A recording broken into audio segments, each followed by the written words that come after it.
One fateful evening, a 12-year-old girl becomes the target of an unthinkable attack, the kind of violence that shocks a peaceful neighborhood to its core. As the community fractures and old wounds resurface, one man, a bitter, prejudiced soul, holds the key to unraveling everything. But when the truth emerges, it's far darker than anyone expected.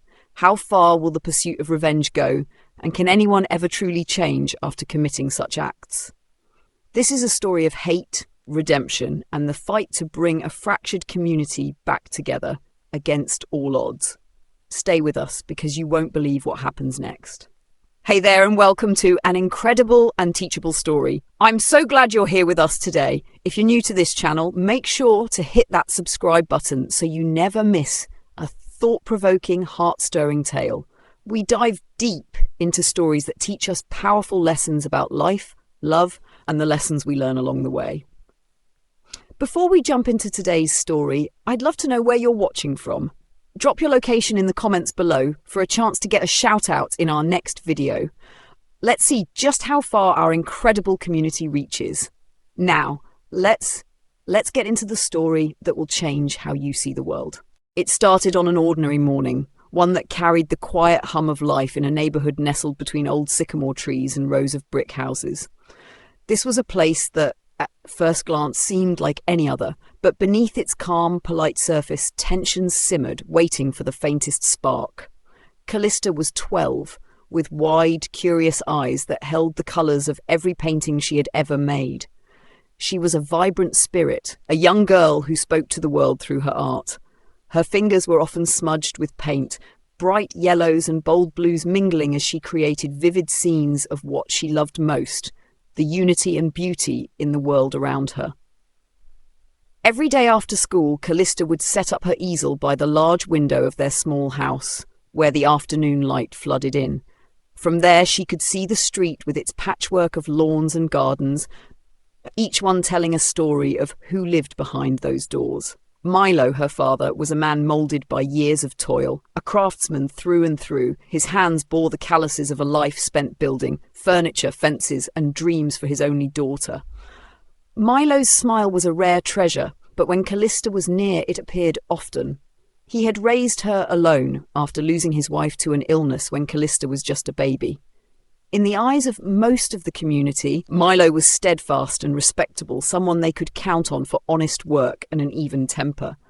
But not everyone saw Milo and Callista as welcome neighbours.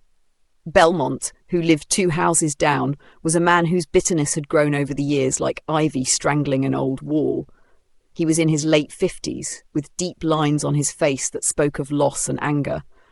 Those who knew Belmont's past whispered that his son, years ago, had died after a fight with someone from another town, a stranger whose presence Belmont never forgave. He held tight to his prejudices as if they were the last pieces of himself worth keeping. The neighborhood was changing. Families from different backgrounds were moving in, bringing with them new customs, new foods, and different stories. This slow shift had drawn unseen lines between old and new, with some like Belmont fiercely resisting what they saw as an unwelcome intrusion. One crisp autumn afternoon, Callista was painting in her usual spot by the window. The golden leaves outside stirred gently, their rustling mingling with the distant laughter of children playing in the park. She hummed a song under her breath, blissfully unaware of Belmont watching her from his front porch, a scowl carving deeper shadows into his already severe expression. He muttered to himself, the words lost in the wind, but the venom unmistakable. Elowen, an elderly woman with a soft heart and a sharp tongue, passed by Belmont's house on her way back from the market. She paused, eyes narrowing at the sight of his glare. "Still watching her, are you, Belmont?" she called, voice laced with an edge of disapproval. He looked up, startled, but said nothing. Elowen had known him for decades, back when his eyes were kinder and his voice less barbed. She shook her head and walked on, the warmth of the sun doing little to melt the chill Belmont carried with him. Jonquil, who had just moved in a few doors down, noticed Callista for the first time that day. He was a quiet man in his late 20s, new to town and looking for peace after years of moving from place to place. He watched as Callista's small hand danced over the canvas, unaware that his life would soon be pulled into the swirl of conflict that was about to erupt in the heart of the neighbourhood. It began with whispers. Belmont's dissatisfaction seeped into conversations at the local cafe and the corner store. "They're not like us," he'd say, voice low but cutting. And while some dismissed him as a relic of an uglier time, others found themselves nodding along, unsure of where they truly stood. The first confrontation came quietly, almost forgettably, until it wasn't. One morning, as Callista played with a small ball outside, it rolled onto Belmont's lawn. The moment she stepped onto his yard, he erupted, shouting words that made Callista's wide eyes fill with tears. Milo, who had been sanding a wooden chair nearby, dropped everything and rushed to her side, his heart thundering in his chest. Belmont's words were sharp, steeped in anger that had festered far too long. The community reacted in waves. Some clucked their tongues and muttered about old men set in their ways. Others approached Milo with murmurs of support, pats on the back and promises that they were on his side. But the division was clear, splitting the neighbourhood like a fault line that had only just begun to crack. Jonquil watched this unfold from the shadows of his porch, feeling a pull in his chest. He had seen conflict before, lived through it, and carried scars that told stories of battles fought with words and fists. Yet something about Callista's innocent tears made him pause. It wasn't right, and deep down, he knew staying neutral was no longer an option. Days turned into weeks. Callista avoided Belmont's house, but his gaze still lingered, dark and foreboding. Milo grew more cautious, his eyes flickering to Belmont's yard whenever Callista played outside. Elowyn, ever watchful, began to visit Milo more frequently, bringing pies and stories that wrapped around them like a comforting quilt. And then it happened. One evening, just as the sun dipped below the horizon and the sky blazed with purples and reds, a sudden, startling sound shattered the quiet. A scream, sharp and terrified. The scream pierced the quiet, wrapping around the neighbourhood like a cold hand. It came from Belmont's yard, where shadows stretched long and ominous. People emerged from their homes, drawn by the commotion, eyes wide with concern and curiosity. Milo, heart-pounding, was the first to break into a sprint toward the sound, fear clawing at his chest. There, at the edge of the yard, stood Callista, her face pale and eyes wide as she stared at a broken potted plant, thus the ceramic pieces scattered around her feet. Belmont loomed over her, his face contorted with fury, eyes dark as storm clouds. His hand trembled as he pointed at her, the veins on his neck straining as he shouted words that cut like a blade. "You and your kind have no place here! Look at what you've done!" The accusation echoed, sharp and relentless. Milo reached her just as Callista's lip began to tremble. He pulled her close, shielding her from Belmont's glare, his own eyes blazing with a controlled rage. "Enough, Belmont," he said, voice steady but lined with steel. "This ends now." A crowd had gathered, silent witnesses to the unfolding drama. Some looked on with a hint of discomfort shifting from foot to foot. Others exchanged glances that spoke of agreement, silent endorsements of Belmont's venom. But there were those who stood rooted, their faces marked with indignation, Elowyn among them. She pushed her way through, her cane tapping the ground with purpose. "Belmont!" she said, her voice cutting through the tension like a knife. "Do you hear yourself? A child, frightened by your shouting over a broken plant." She shook her head, eyes narrowed. "Where is your sense, man?" Belmont's jaw clenched, the muscles twitching as he struggled to maintain his composure. His eyes flicked to the crowd, seeing sympathy on some faces but disapproval on others. He didn't care. They hadn't felt the losses he had, hadn't watched as the world around them changed without permission. Milo's arm tightened around Callista, and he turned to face the crowd, voice rising with quiet resolve. "This isn't just about us," he said. "This is about what kind of neighbourhood we want to live in. One that welcomes, one that grows together, or one that pushes away what it doesn't understand." Jonquil, watching from the back, felt a prickle run down his spine. He could see Belmont's eyes flash with something deeper than anger. Fear, perhaps, or grief masquerading as rage. It was then that Jonquil decided that silence was no longer an option. The time for standing by had passed. Days rolled on, each one carrying a heavier air.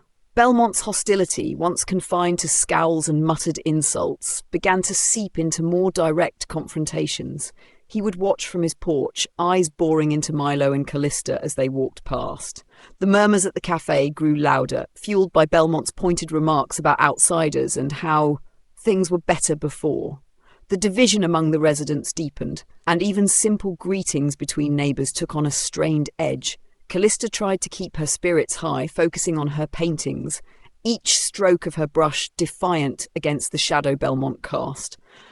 She painted scenes of hope, a world where laughter and warmth conquered cold silence. But she was not blind to the change. The way friends at school started to avoid her, the whispers that trailed after her like shadows, she felt them all. And Milo, though he tried to reassure her, carried the weight of it in the lines etched deeper into his brow each day. Elowyn, ever the watchful guardian, spoke up more often. "This isn't just about Callista or Milo, you know," she told her friends as they sipped tea on her porch. "It's about standing up for what's right before this neighbourhood becomes something none of us recognise." Her words stirred something, a spark of courage that some had almost forgotten they possessed. One afternoon, as Callista sat on the porch with a canvas full of swirling blues and greens, Jonquil walked over, hesitant but determined. He cleared his throat, drawing her attention. "That's beautiful," he said, nodding at her painting. She blinked, surprise lighting up her eyes before a small smile tugged at her lips. "Thank you," she said softly, still wary of the way neighbours shifted around them. Jonquil took a deep breath. "I just wanted to say, I'm sorry for not saying anything sooner. It's not right, what's been happening, and it's not just you and your dad that deserve better. We all do." The words carried more weight than he realised. Callista's smile grew, this time reaching her eyes. From inside the house, Milo watched, a flicker of hope warming the cold that had settled in his chest. But Belmont's bitterness had not lessened.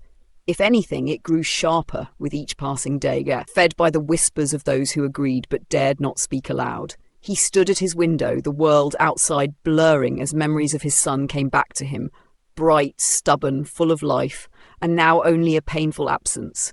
The world that had taken his son had no right to change again, not while he still drew breath. And so Belmont's thoughts darkened. His muttered comments turned into raised voices when he crossed paths with Milo. "You think you belong here? You think you're one of us?" he'd hiss. Milo's patience wore thinner each time, but he held his tongue, knowing that Callista was always within earshot. The tension reached its breaking point one evening when the neighbourhood gathered for a small community event at the park. Elowyn, ever persistent, had organised it as a way to bring people together, hoping to remind them of what they shared. Callista brought her paints, setting up a small station for the younger children who watched her with wide eyes. Jonquil hovered nearby, lending a hand and exchanging stories with Milo about their different upbringings.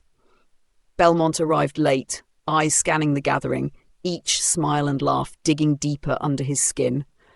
The sight of Callista surrounded by other children, laughter bubbling around her, was the final push. He strode forward, voice raised above the chatter, carrying sharp words that sliced through the warmth of the evening. "What are you all doing?" he spat, gesturing wildly. "You think we can pretend everything's fine? That we're the same?" It was an afternoon heavy with summer heat, the kind that made the air hang thick and still. Callista sat cross-legged on the patch of grass outside her house, her hands smudged with colours as she sketched on her newest piece. The neighbourhood buzzed quietly with the sounds of life, distant lawn mowers, a chirping bird, the faint echo of children's laughter from down the street. Belmont stood at his window, eyes narrowed into slits as he watched her. Each giggle, each burst of colour on that canvas felt like a taunt, a challenge to his smouldering bitterness. Something inside him snapped, a thread pulled too taut for too long. He pushed open his door, the creak loud enough to draw Callista's gaze. For a moment her smile faltered as she saw him approach, heavy steps pounding the pavement. The sun caught in his eyes, making them glint with a cold light. "Think you can just sit there and paint like you own the place?" Belmont's voice was rough, cutting through the serene hum of the day. Callista's fingers stilled, the bright orange crayon frozen in her hand. "Look around you, girl. This isn't your playground. You don't belong here." The neighbourhood seemed to hold its breath. Curtains twitched as eyes peeked out, cautious and curious. A few doors opened as neighbours stepped onto their porches, hands gripping railings, unsure if they should intervene. Milo was already moving, heart slamming in his chest as he sprinted from the workshop to his daughter's side. "Dad?" Callista's voice trembled, barely above a whisper, eyes wide with confusion and fear. Milo reached her in moments, putting himself between Belmont and his daughter. "Belmont, stop this," he warned, his voice tight with fury. But the older man's anger was a storm now, uncontainable. "Why should I? Why should any of us pretend this is right?" Belmont shouted, hands shaking as he pointed past Milo to Callista. "You come here, take over, and expect us to be okay with it? Enough!" The voice that cut through belonged to Elowen. The elder neighbour had left her porch, cane tapping rapidly against the ground as she moved forward. "You are disgracing yourself, Belmont. Can't you see that?" Belmont's face twitched, anger warring with something deeper. A flash of pain buried beneath years of resentment. But pride and stubbornness clenched his jaw shut even as the crowd of onlookers grew. A murmur rose among them, questions whispered like the rustle of leaves. Was Belmont justified? Had this gone too far? Some nodded in agreement with him, eyes hard and unyielding. Others looked away, ashamed or weary of the hostility they knew had been festering far too long. At that moment, Callista, now safely behind Milo, clutched her father's arm. "Why does he hate us, Dad?" The innocence in her voice pierced the thick silence, sending a ripple through the gathered neighbours. Milo's eyes softened as he turned to her, his voice low but strong. "Sometimes people let their fear turn to anger, sweetheart, but that doesn't make it right." Elowen stepped closer, eyes locked on Belmont. "This girl is more of a neighbour than you've been in years, Belmont," she said. Her words were met with murmurs of agreement from the sidelines. Even John Keel, silent until now, nodded firmly. "Enough talk!" Belmont snapped, turning on his heel and storming away, the sound of his retreat punctuated by the slam of his door. The crowd slowly dispersed, some shaking their heads, others casting worried glances at Milo and Callista. Milo knelt beside Callista, brushing a streak of paint off her cheek with his thumb. "It's going to be all right," he whispered, though his own heart was heavy with doubt. As tensions simmered in the neighbourhood, it became clear that something had shifted. Belmont's outburst had forced everyone to confront the unspoken division among them. Sides were taken, opinions hardened. The community was no longer just a patchwork of homes, but a place split between those who defended Milo and Callista and those who quietly supported Belmont's anger, whether out of shared resentment or fear of change. If you're invested in how this story unfolds, don't forget to like and subscribe for more gripping stories like this. And tell us, what would you do if you were in Milo's shoes? We'd love to hear your thoughts. The days following the incident felt heavy, as if the air itself carried the echoes of Belmont's rage. Callista found herself staying indoors more often, her laughter subdued, replaced by a quiet that pained Milo. He watched her paint by the window, the strokes more hesitant, colours darker. But Elowen wasn't finished. She gathered a few neighbours who felt the sting of Belmont's actions, determined to take a stand for what was right. "This is more than one man's anger," she told them. "It's about whether we let hate speak louder than kindness." Murmurs of agreement circled the small group, faces nodding, John Queel among them, who spoke up.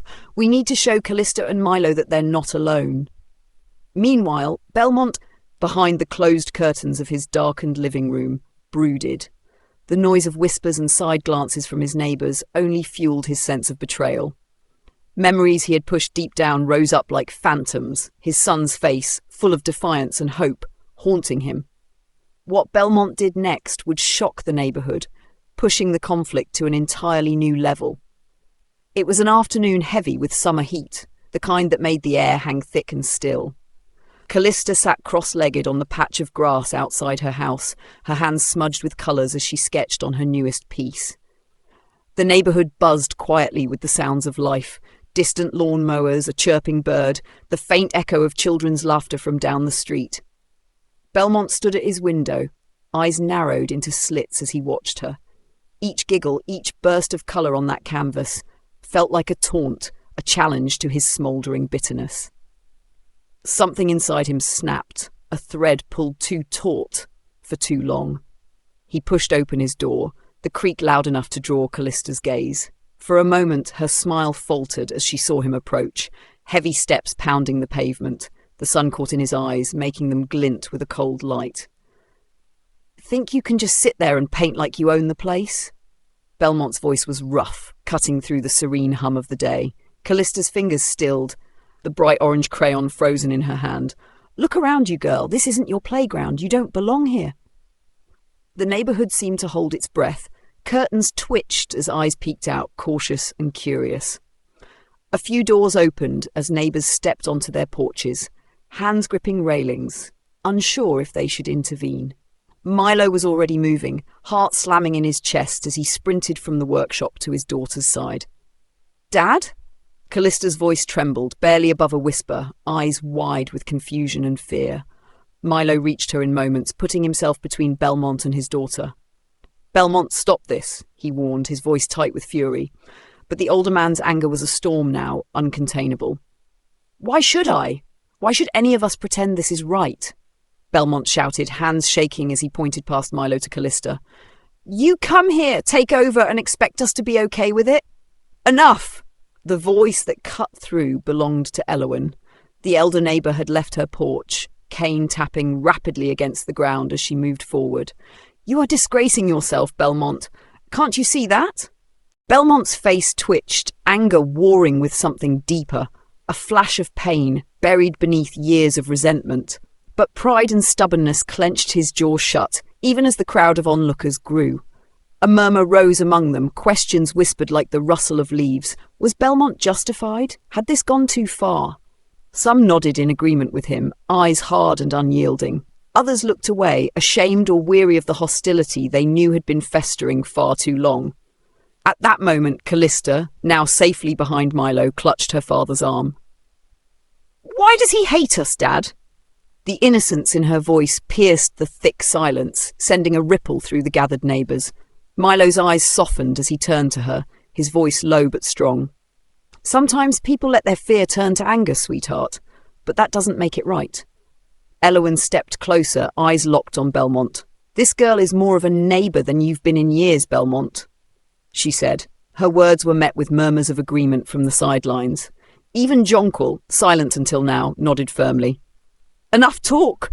Belmont snapped, turning on his heel and storming away, the sound of his retreat punctuated by the slam of his door. The crowd slowly dispersed, some shaking their heads, others casting worried glances at Milo and Callista. Milo knelt beside Callista, brushing a streak of paint off her cheek with his thumb. "It's going to be all right," he whispered, though his own heart was heavy with doubt. As tensions simmered in the neighbourhood, it became clear that something had shifted. Belmont's outburst had forced everyone to confront the unspoken division among them. Sides were taken. Opinions hardened. The community was no longer just a patchwork of homes, but a place split between those who defended Milo and Callista and those who quietly supported Belmont's anger, whether out of shared resentment or fear of change. If you're invested in how this story unfolds, don't forget to like and subscribe for more gripping stories like this. And tell us, what would you do if you were in Milo's shoes? We'd love to hear your thoughts in the comments.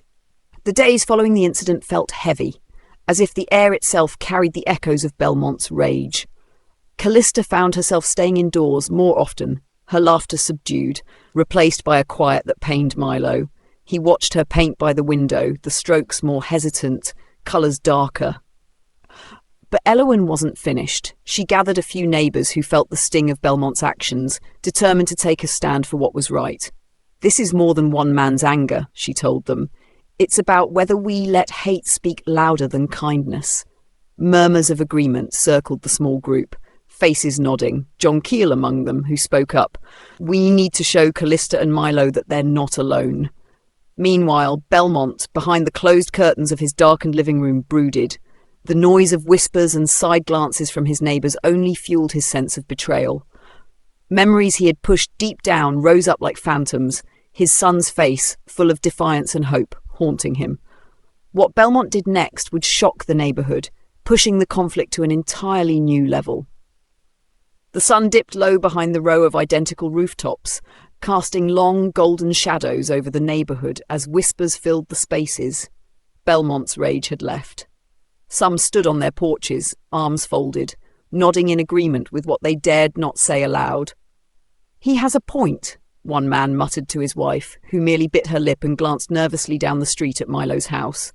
Others exchanged glances of quiet dissent, shifting uncomfortably as if Belmont's words had turned the warmth of summer into a chill they couldn't shake.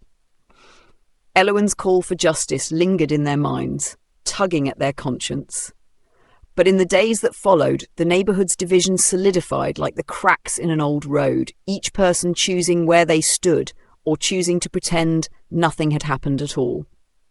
Jonquil, the newest face in the neighbourhood, watched this all unfold from her corner house. She was a young teacher, barely settled into her home, with an empathetic smile and eyes that noticed everything. She'd seen Callista's art before, admired the splashes of hope and wonder the girl brought to the mundane streets. Jonquil's heart ached as she recalled how Callista's laugh had been replaced by wary silence. One evening, Jonquil found herself walking past Milo's house, the sight of Callista framed in the window stopping her in her tracks. The girl was painting again, but the colours were muted, the vibrant blues and yellows now a washed-out grey. Callista glanced up and caught Jonquil's eyes, and the woman felt an unspoken bond form in that fleeting moment. Without thinking, Jonquil lifted her hand in a wave, a small, hopeful gesture that brought the faintest smile to Callista's face before it faded back into focus. But Jonquil was torn.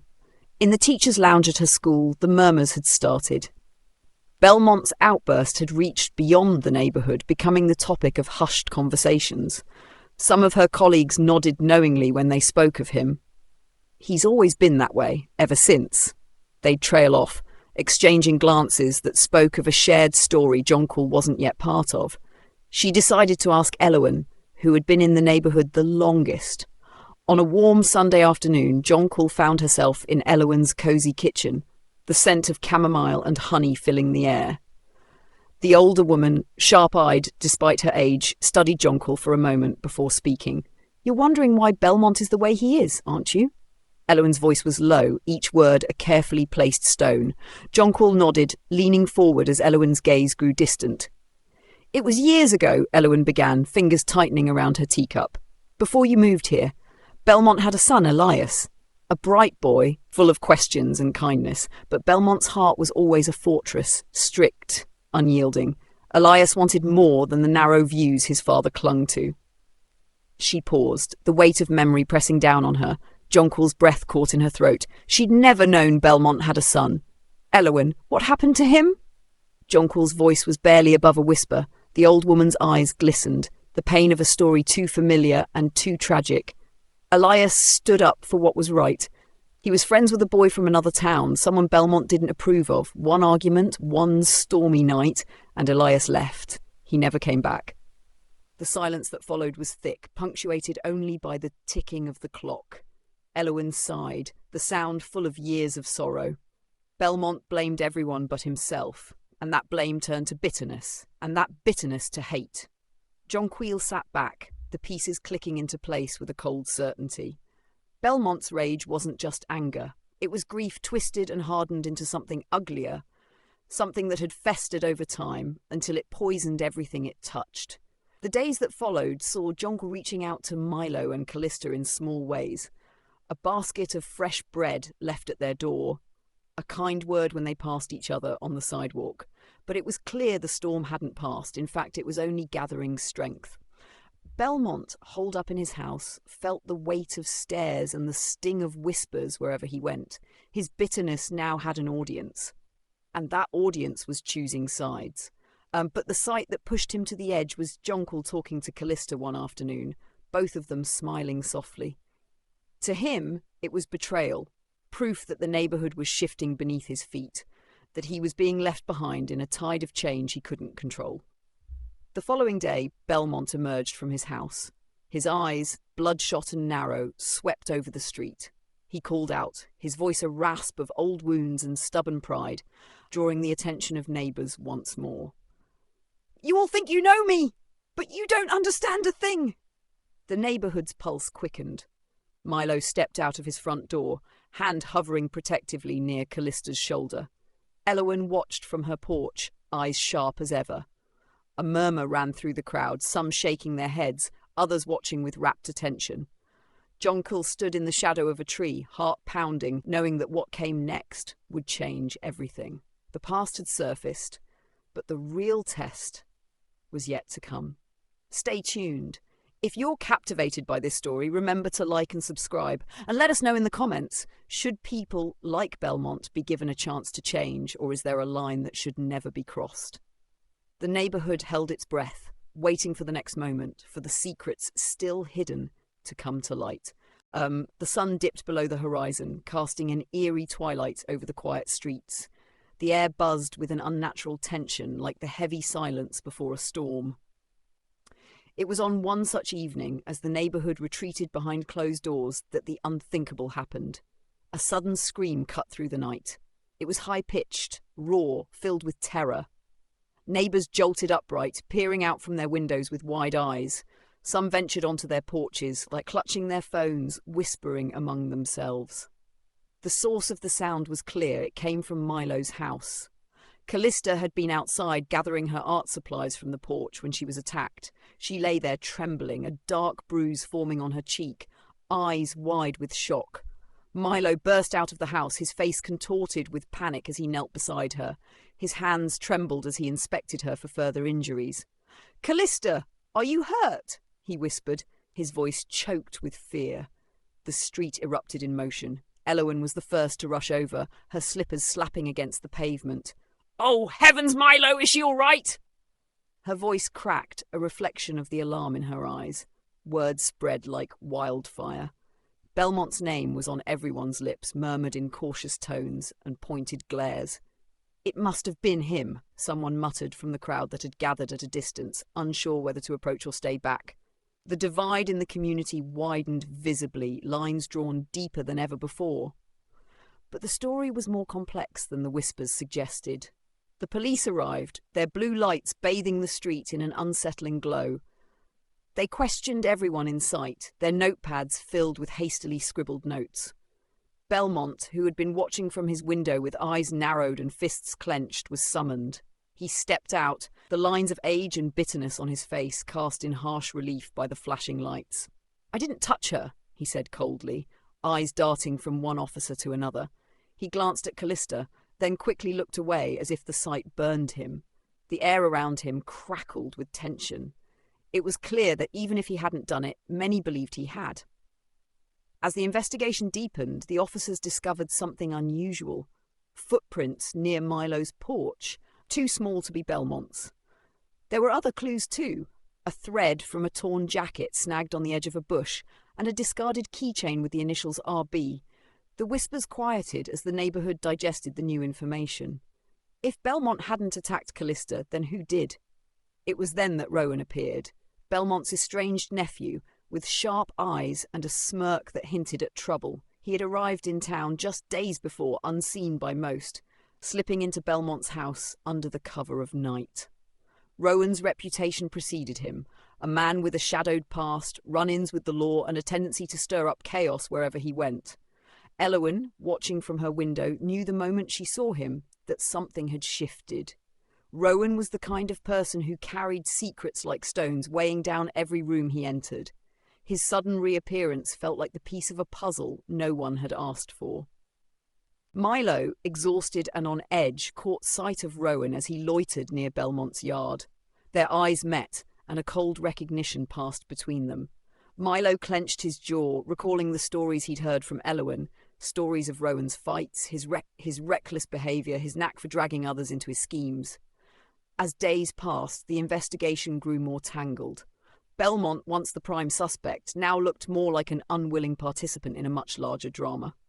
Questions buzzed like wasps. Had Belmont been protecting Rowan all along? Was Rowan acting on his own, or had he been influenced by his embittered uncle? One evening, Jonquil spotted Rowan leaning against the old stone fence at the edge of the neighborhood, his eyes fixed on Milo's house. She felt a shiver run down her spine and made a choice. She approached Milo that night, determined to share what she had seen, to help him untangle this mess before it unraveled any further. "Jonquil," Milo said, his voice weary but grateful as he opened the door. "Thank you for coming.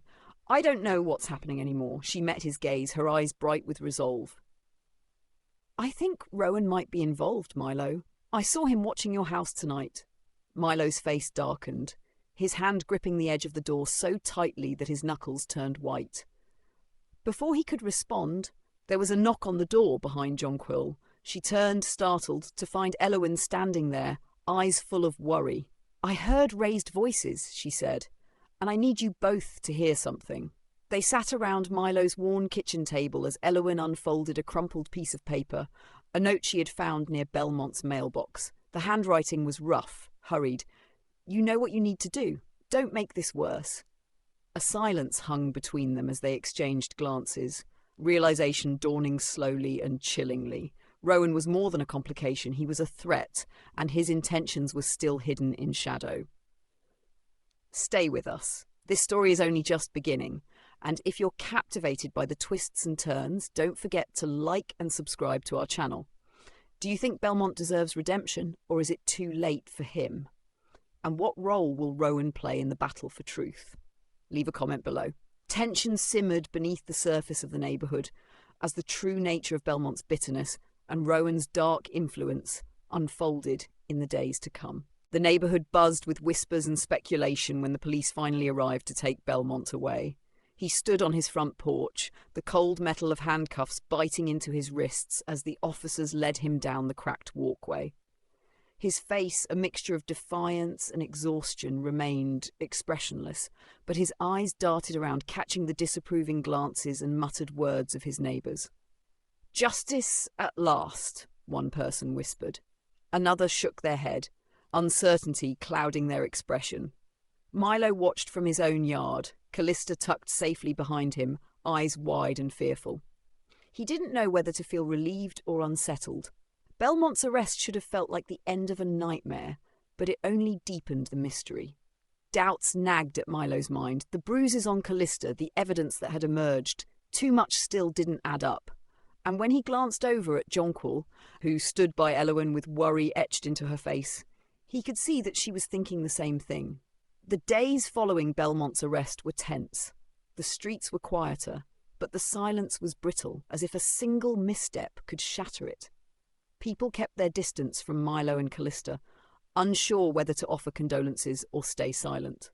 Even those who had once defended Belmont now exchanged uncertain looks and spoke in hushed voices about the man who had always seemed so angry. But then strange things began to happen, small, unnerving incidents that gnawed at the edges of reason. Milo came home one evening to find the lock on his back door tampered with, though nothing was taken. Elowen reported seeing shadowy figures slinking between the houses late at night, vanishing into the darkness before she could call for help. And Jonquil, who had taken to checking on Callista after school, discovered her room ransacked one afternoon when Milo was at work. Jonquil's heart pounded as she stood in the doorway, taking in the overturned drawers, the scattered paints and brushes. "Milo," she whispered into her phone, trying to keep her voice steady, "you need to come home. Now."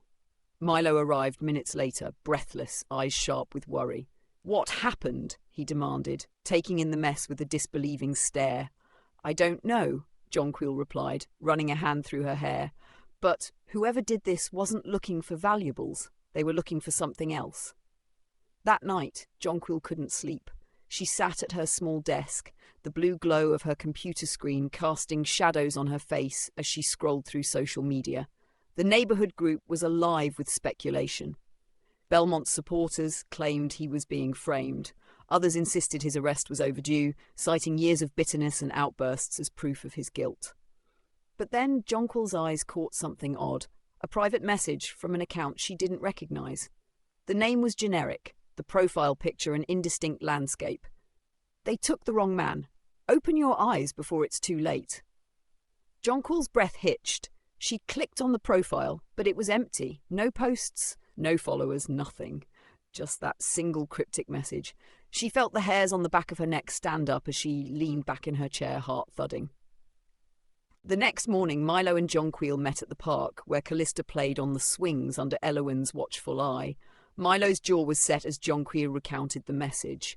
"It's not Belmont, Milo. Or at least he's not the only one involved. Someone's trying to stir things up, make us all turn on each other. Milo's eyes darkened. But why? What could they possibly gain from this? Jonquil hesitated, biting her lip. I don't know, but it's working. The neighborhood is on edge. People are suspicious, pointing fingers. If someone wants to create chaos, they're succeeding. As they spoke, Rowan lingered at the edge of the park, eyes glinting with something unreadable. He approached with a lazy stride, hands tucked into his pockets. Nice day, isn't it? He said, the corner of his mouth curving into a smirk. The casualness of his voice sent a chill down Jonquil's spine. Rowan, Milo said, his voice tight. What are you doing here? Rowan's smile didn't falter. Just checking on the old neighborhood. Seems like there's a lot of excitement lately. He shifted his gaze to Callista, who looked up at that moment, a flicker of recognition crossing her face before she turned back to her swing. Jonquil's eyes narrowed. Stay away from them, Rowan, he chuckled softly, a sound that carried a hint of malice. Relax, I'm just here to watch, but you might want to pay closer attention to the people around you. Sometimes the real threats aren't the ones you expect. With that, he strolled away, whistling a tune that felt out of place against the tension in the air. Days passed, and the whispers in the neighborhood grew louder. Belmont, still in custody, maintained his innocence. Reports surfaced that the evidence against him was weaker than first believed, footprints that didn't match his, a timeline that didn't hold up.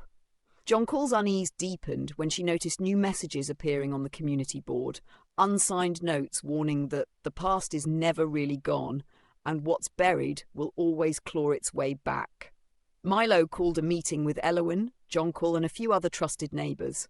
The air was thick with tension as they gathered in Elowen's cosy living room. We need to find out who's really behind this, Milo said, his voice a mixture of frustration and determination. Before anyone else gets hurt. Elowen nodded gravely. There's something else you should know, she said, producing an old photograph from a drawer. It showed Belmont, younger and happier, standing with a man who looked eerily familiar, Rowan's father. They were closer than anyone knew, she continued, until a betrayal tore them apart.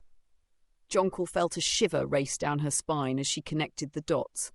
Belmont's bitterness, Rowan's sudden appearance, the mysterious warnings. It all pointed to a deeper scheme, one that went beyond simple prejudice and misunderstanding. We need to act fast, Jonquil whispered, eyes flicking where the darkening sky loomed. Because whoever's behind this is playing a dangerous game and we're all caught in the middle. Elowen's voice trembled as she traced her fingers along the edges of the old photograph, memories resurfacing that she had kept buried for decades. The small group gathered in her dimly lit living room leaned in closer, the weight of anticipation pressing down like a storm about to break. It was years ago, she began, eyes distant as they travelled back in time. Belmont wasn't always like this. He was a different man, kinder, hopeful, until the night everything changed. She paused, the silence in the room stretching taut. Milo exchanged a glance with Jonquil, who sat on the edge of her chair, barely breathing. It was a fire, Elowen continued, voice cracking. Started in the old bakery, just down the road. Belmont's wife and son were there that night. He'd stayed home, recovering from an illness. By the time anyone noticed the blaze, it was too late. Milo's brows knitted together as realization dawned. That's why he's so closed off, he whispered. It wasn't just prejudice, it was grief. Elowen nodded, eyes shimmering. But it wasn't an accident. The fire was set deliberately. The authorities never found who did it, but Belmont, he suspected the community didn't fight hard enough to save them. That's where the bitterness took root. Jonquil's mind raced, piecing together the fragments. Belmont's simmering resentment, the warnings they'd been receiving, it all pointed to someone who knew how to manipulate pain. She glanced at Milo, determination hardening her gaze. It's Rowan, she said, voice low but certain, and he's not working alone. A heavy silence fell over the room. Milo clenched his fists, the muscles in his jaw tensing. But why now? Why come back after all these years? Elowen looked down at the photograph, tracing the face of Rowan's father. Jealousy, she said softly. Rowan's father was Belmont's brother. There was always competition between them. Rowan grew up with that bitterness, especially after his father died under suspicious circumstances. He blamed the community, blamed Belmont for moving on. The revelation struck like a lightning bolt. Jonquil gasped, hands covering her mouth. The pieces fit together too well. Rowan's sudden appearance, the strange messages, the attacks designed to cast doubt and incite division. But who's helping him? Milo pressed, eyes darting between the faces in the room. He couldn't have done all this alone. Before anyone could answer, a noise from outside shattered the silence, a sharp rustle like feet crunching on dried leaves. Jonquil shot up, peering through the curtain. The street was empty, the shadows of trees dancing under the dim glow of the streetlights. "It's him," Jonquil said, her voice barely above a whisper. "He's watching us." Elowen set her jaw, the strength of her younger years rekindled in her gaze. "Then it's time we stop hiding. We need to expose him for who he is." The next day, Jonquil began her search, trawling through archives, old police reports, and records that no one had looked at in years. She discovered discrepancies in Rowan's story, an alibi that fell apart under scrutiny, connections to people with long-held grudges against the neighbourhood. Meanwhile, Milo took a different approach, speaking quietly to neighbours who had seen Belmont's family through the years. One elderly man, nearly forgotten by time, confirmed what Elowen had suspected. "Rowan's father," the man wheezed, eyes watery with age. "He was involved in something shady. Debt. Threats. He pushed Belmont away." It all came together one evening, when a frantic knock on Milo's door startled him out of his thoughts. Jonquil burst in, her face flushed with urgency. "I found it," she panted, thrusting a crumpled paper into his hands. It was a letter, unsigned but unmistakably damning. It outlined Rowan's plan, woven with vitriol against the neighbourhood that had turned a blind eye and betrayed his family. It hinted at another name, an accomplice who'd stoked Rowan's anger, fed his delusions. "Elowen was right," Milo muttered, eyes narrowing. "This isn't just about Belmont." That night, they arranged a meeting in Elowen's home, inviting only those they trusted. The air was heavy with anticipation, every creak of the floorboards sharpening the room's tension. Elowen stood by the window, watchful, as Milo addressed the group. "Rowan and his accomplice want us divided," he said, voice steady but fierce. "They think we're weak, too caught up in our own lives to stand together. But they're wrong." As the moon hung low in the sky, Jonquil glanced outside and caught movement at the edge of the park. Two figures, one unmistakably Rowan, the other obscured by a hood. Her heart clenched, fear and determination warring inside her. "It's time," she whispered, and with that the final act began, the stakes higher than ever before. The park was wrapped in the silvery glow of moonlight, shadows stretching across the ground like silent sentinels. Belmont stood just inside the iron gate, his face carved from stone, eyes sharp with realization and regret. For years, he had let bitterness guide him, allowed the wounds of the past to fester and poison his heart. But now, as the truth unfolded, he felt the weight of his choices bearing down on him. The faces of his lost family flickered before him, and he knew he could no longer be the man he had become. Rowan and the hooded figure stood by the old, gnarled oak at the centre of the park. The air between them thrummed with tension, words exchanged in low, urgent whispers. Belmont's gaze narrowed as he stepped forward, boots crunching against the gravel path, each step deliberate, each step a reckoning. Rowan turned first, eyes dark and wild, his expression shifting from surprise to sneering disdain. "So, the old man finally steps out of the shadows," he spat. The hooded figure shifted but stayed silent, a subtle movement betraying their readiness for whatever came next. Belmont's voice was low, but it carried across the clearing with the weight of all the years lost to anger. "It's over, Rowan. I know what you've done, and I know why." Rowan's jaw clenched, a muscle in his cheek twitching. "Why? You think you know why, old man? You have no idea what it was like, what they did to my father, how they let him burn." His voice cracked, anger spilling over into anguish.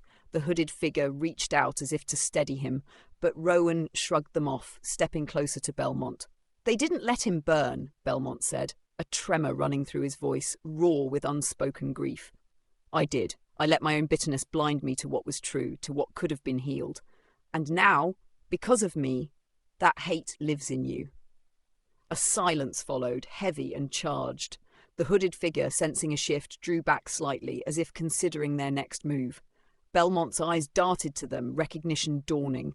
The accomplice's hood slipped back just enough to reveal pale features, eyes that mirrored Rowan's desperation. It was Lyle, an old friend of Rowan's father, a man who had disappeared years ago only to resurface as an instigator, whispering poison in Rowan's ear. "Lyle," Belmont said, voice steadying, "you've lost as much as any of us, but stoking this fire, hurting innocent people, it won't bring back what's gone." Rowan's fists balled at his sides, the conflict inside him palpable. The moonlight caught the glint of tears in his eyes. He looked at Belmont, searching, the rage that once defined him wavering, replaced by something else, something that looked like doubt. Lyle's eyes flashed with fear, realizing the shift in Rowan's stance. "Don't listen to him, Rowan," Lyle hissed, stepping forward. "He's the reason your father suffered. They all are." But Rowan didn't move. His breath came in ragged bursts as he stared at Belmont, the stories of his childhood warring with the man standing before him. Belmont took another step, closing the distance, his hand outstretched, not in anger, but in an offering of peace. "I know I failed your father," Belmont said, voice thick with emotion. "And I know I failed this community, but I won't fail again, not with her." He turned his gaze toward the faint light of Milo's house, where Callista was safe inside. "If you continue down this path, Rowan, you'll lose everything like I did, and there will be no coming back." Time seemed to stretch in that moment, the night holding its breath. Rowan's gaze flicked to Lyle, whose expression had shifted from fury to panic, then back to Belmont. His shoulders slumped, the fight draining out of him as if a great weight had finally been lifted. He sank to his knees, the anger that had fueled him breaking like a wave against the shore. Lyle's face twisted in desperation, and before anyone could react, he lunged toward Belmont, a flash of steel in his hand. Belmont braced, but the strike never came. Rowan shot up, intercepting Lyle with a shout, wrestling him to the ground. The knife clattered away, lost in the grass. A tense silence followed as Rowan, breathless and trembling, met Belmont's gaze. "It stops here," Rowan said, voice hoarse but resolute. "It has to." Belmont nodded, his own eyes wet with the beginnings of forgiveness, not just for Rowan but for himself. The distant wail of sirens cut through the silence, signalling the end of this chapter and the hope of a new beginning. The dawn came slowly, painting the sky in soft hues of gold and pink, casting a warm light over the neighborhood. The street that once bore the weight of tension now bustled with a cautious, hopeful energy. Neighbors whispered to each other, eyes wide with relief and amazement as news of the night's events spread like wildfire. Callista stood at the window, her eyes still a little puffy from crying, but now they shone with curiosity as she watched the adults gathering outside. Milo approached her, his hand resting gently on her shoulder. He offered her a small smile, the kind that spoke volumes without saying a word. Outside, people who had once been divided by whispers and wary glances now stood together, sharing nods of understanding. Belmont was there too, his face etched with wariness. The night had stripped him bare, leaving behind a man who, for the first time in years, looked at his neighbors not as strangers or threats, but as people. He met Milo's gaze across the yard, a moment suspended in silence, heavy with everything that had passed between them. Milo nodded slowly, a silent acknowledgement of the change in Belmont's eyes. A week passed. The days were filled with small acts of kindness that had been missing for so long.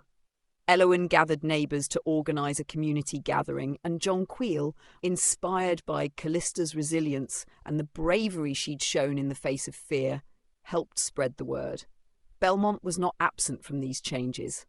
Although he faced consequences for his role in the events that had unfolded, legal scrutiny and public reckoning, he took them with quiet acceptance. His heart, once locked in the cage of grief and resentment, now pulsed with something new. The understanding that redemption, though difficult, was possible. He showed up at Milo's workshop one afternoon, tools in hand and head bowed.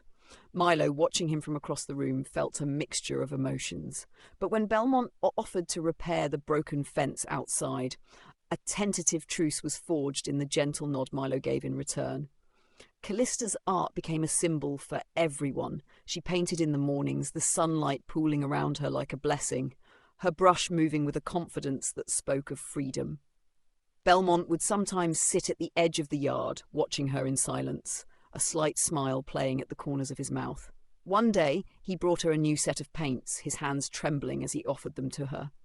She looked up, eyes wide, and for a heartbeat, time seemed to stand still. Then she took the paints and said, "Thank you, Mr. Belmont," her voice as bright as the morning itself. Rowan and Lyle were brought to justice, the community present to bear witness as the story unravelled in the courtroom. It was there that Rowan's expression softened from defiance to regret, as testimony after testimony revealed how hate had twisted his grief into something monstrous. Lyle, older and more embittered, held his silence, eyes cast downward. The judge's gavel came down, bringing closure, but not without a sense of loss for what might have been. The day of the community gathering arrived, a warm afternoon filled with the hum of conversation and laughter that echoed down the street. Long tables were set up, lined with food, flowers, and the subtle murmur of shared stories. Milo stood beside Callista, their eyes scanning the crowd as people mingled, old divisions beginning to blur at the edges. Belmont was there, standing near Elowen, who nodded approvingly as he spoke to a group of younger neighbours. There was still an air of discomfort around him, but it was lighter, less suffocating. He made his way over to Milo, taking a deep breath before speaking. "I don't expect forgiveness," he said, his voice steady but laced with sorrow, "but I am sorry for everything." Milo looked at him long and hard before nodding. "We start by rebuilding," he replied. There was no need for more words. Sometimes the simplest statements held the most power. As the sun began to dip below the horizon, Callista stepped forward, a cloth draped over a large mural she had been working on for weeks. The crowd gathered, whispers filling the air. With a flourish, she pulled the cloth away to reveal her masterpiece, a vivid mural depicting people of all backgrounds standing together, hands clasped in unity, with a tree at the centre whose roots intertwined beneath the surface. A hush fell over the crowd, followed by soft gasps and murmurs of appreciation. The mural captured something raw and real, a reminder that despite everything they were stronger together.